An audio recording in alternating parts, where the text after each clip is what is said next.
এক মিনিটেই এক অসহায় ভাইয়ের স্বপ্নটাই শেষ করে দিচ্ছে।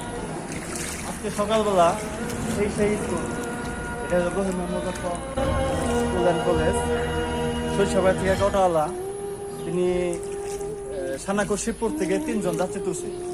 3 জন যাত্রী তোলার পর একজন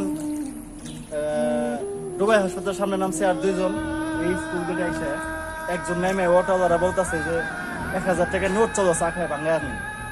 তো একজন রে করছে কি,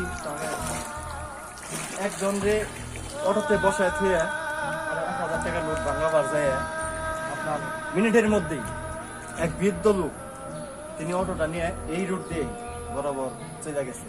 দেখেন, মানুষের স্বপ্ন ভাঙতে ভাই সময় লাগে না। সকালবেলা তিনি তার সংসারের বউ বাচ্চা সন্তানকে খাওয়ানোর জন্য আশা কি হলো ভাই, ঘন্টার মধ্যেই তার অটোটা নিয়ে গেল। ভাই, মানুষের স্বপ্ন এইভাবে নষ্ট করা ঠিক আপনারা মনে করেন?